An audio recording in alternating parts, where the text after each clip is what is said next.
Bismillahirrahmanirrahim. Maka kesempurnaan itu apabila di otak-atik justru malah merusak kesempurnaan.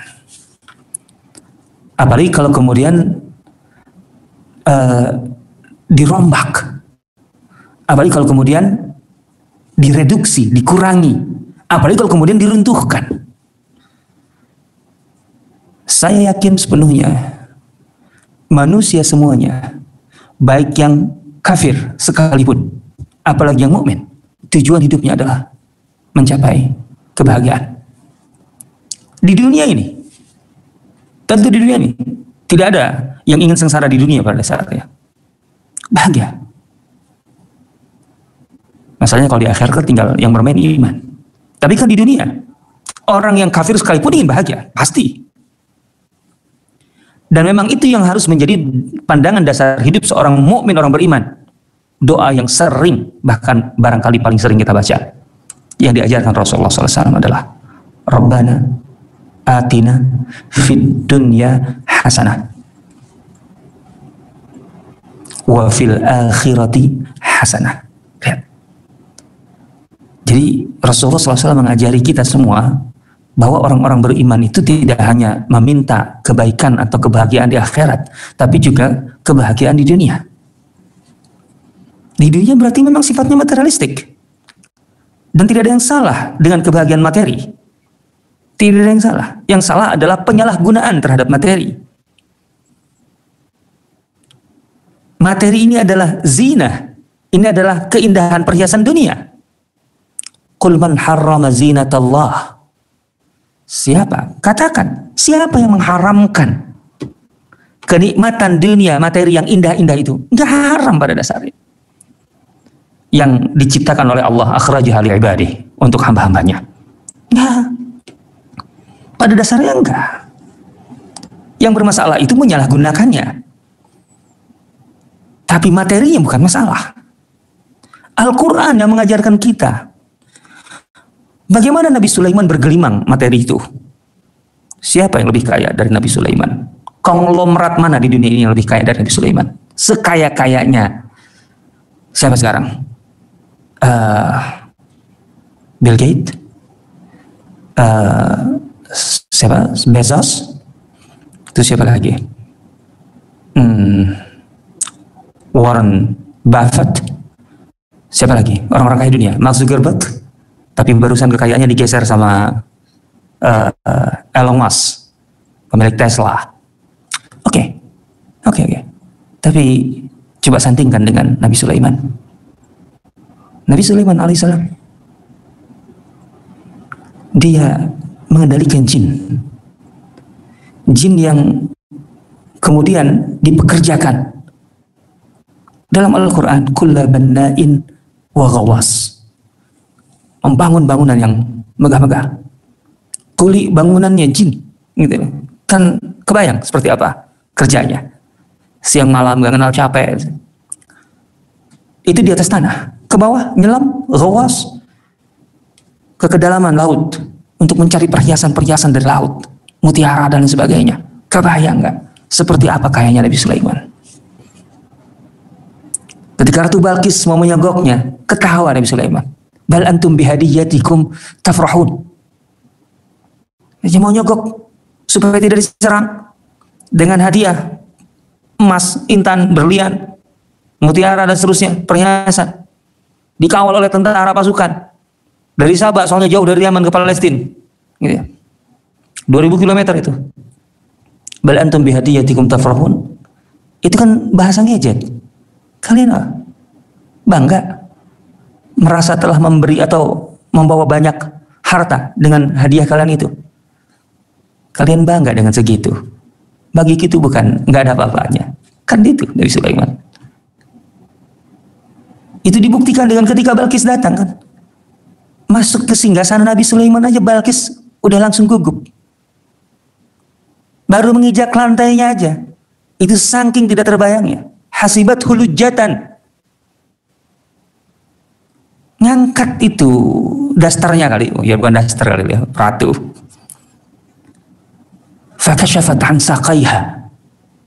Sampai tampak betisnya saking tingginya. Kenapa? Karena dia menduga masuk ke lantai singgasana Nabi Sulaiman itu masuk ke air, padahal bukan air.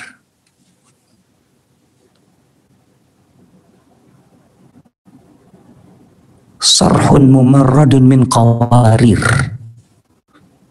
Itu ada lantainya Balqis. Kalau dibahasakan begitu. Cuman memang lantainya bening, jernih sekali sehingga nggak bisa, nggak tampak secara kasat mata, seakan-akan betul-betul mau berjalan atau menginjak air gitu. Saking beningnya. Sarhun mumarradun min qawarir. Qawarir itu kaca-kaca. Ya sebabnya termasuk kristal itu bisa dari kaca. Bening sekali. Baru segitu, coba bayangkan. Sampai Balqis nggak terbayang. Oh, kalau masalah harta aku nggak ada apa-apanya kekayaan. Jadi Al-Quran yang memberikan gambaran kepada kita. Artinya ketika Nabi Sulaiman diberi kekuasaan dan kekayaan yang seperti itu, pada dasarnya kan nggak haram. Karena memang Allah Subhanahu Wa Taala yang menciptakannya itu untuk manusia. Akhrajaha li ibadi. Wa khalaqa lakum ma fil ardi jami'a. Walladzi khalaqa lakum, dan seterusnya. Semua yang di bumi itu diciptakan oleh Allah untuk manusia. Jadi seorang mukmin tidak berpikir bahwa untuk bahagia di dunia seorang mukmin itu harus miskin. Enggak. Pada dasarnya tidak ada keharusan untuk miskin. Karena juga tidak ada celaan untuk kaya. Emang orang kaya tercela? Tidak. Tapi yang jelas, pilihan apapun yang kita ambil sebagai orang beriman terkait dengan kehidupan kita di dunia ini, itu harus bahagia. Cara berpikir kita, kerangka berpikir kita, seorang muslim tidak hanya berbahagia di akhirat dengan kebahagiaan nikmat akhirat, tapi juga berbahagia di dunia dengan kenikmatan hidup di dunia. Rabbana atina fid dunya hasanah wa fil akhirati hasanah wa qina adzabannar. Itu sempurnanya. Ketika manusia, kita kembali, pada dasarnya baik kafir ataupun mukmin ingin berbahagia di dunia, ingin memperoleh kebahagiaan dunia. Kehidupan dunia ini bagi kita hanya tamu. Kita hanya pengunjung. Kita hanya numpang lewat. Umur dunia jelas, atau umur dunia dan bumi ini jelas lebih panjang dari takdir umur kita semua. Sehingga kita hanya numpang lewat. Kita hanya satu di antara sekian generasi yang pernah hidup di dunia ini. Ini lagi-lagi prinsip Islam. Rasulullah SAW yang mengajarkan kepada kita semua, kun fid dunya, sebagaimana hadisnya atau pesannya kepada Abdullah bin Umar, kun fid dunya ka'annaka gharib aw 'abiru sabil. Selama menjalani hidupmu di dunia ini, kamu harus bersikap, kamu harus berlaku sebagaimana seorang asing, tamu yang datang di suatu tempat, gharib, atau sebagai musafir yang tidak pernah merasa harus tinggal permanen. Kan akan beda. Orang yang tinggal menetap sebagai penduduk tetap, penghuni, permanen residen, dengan seorang tamu, seorang asing yang bertamu, atau seorang yang singgah dalam perjalanan. Ini akan membedakan cara hidup kita. Orang yang singgah atau orang yang hanya bertamu, dia tidak merasa sepenuhnya nyaman. Karena ada tempat permanen, hunian permanen bagi dia. Yaitu akhirat. Ya. Itu akhirat. Seorang yang melakukan perjalanan jauh, apakah akan membawa semua kekayaan yang dimilikinya? Tidak mungkin. Paling dia akan membawa bekal secukupnya. Termasuk pakaian juga, paling satu koper lah, katakanlah begitu kan. Kan nggak mungkin dia akan mengangkut lemarinya. Kalau dia musafir, itu pindah rumah. Pindah rumah kalau bawa semua lemari itu. Ada 3 lemari diambil semua seisinya. Kan kalau orang musafir nggak akan begitu kan. Paling dia ambil 1 koper. Untuk salin, untuk ganti baju selama perjalanan itu. Kalau kotor-kotor dia singgah sehari 2 hari, dia bisa laundry cepat kilat. Kan gitu. Dia nggak berpikir membawa semua bajunya. Tidak mungkin dia membawa semua hartanya. Nggak mungkin. Hanya cukup untuk perjalanan aja. Secukupnya perjalanan.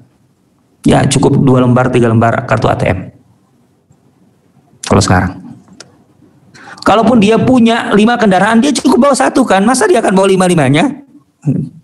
Kecuali kalau memang rombongan, itu lain hal. Tapi pada dasarnya pesafir itu pasti akan membawa apa adanya. Secukupnya saja. Hidup begitu.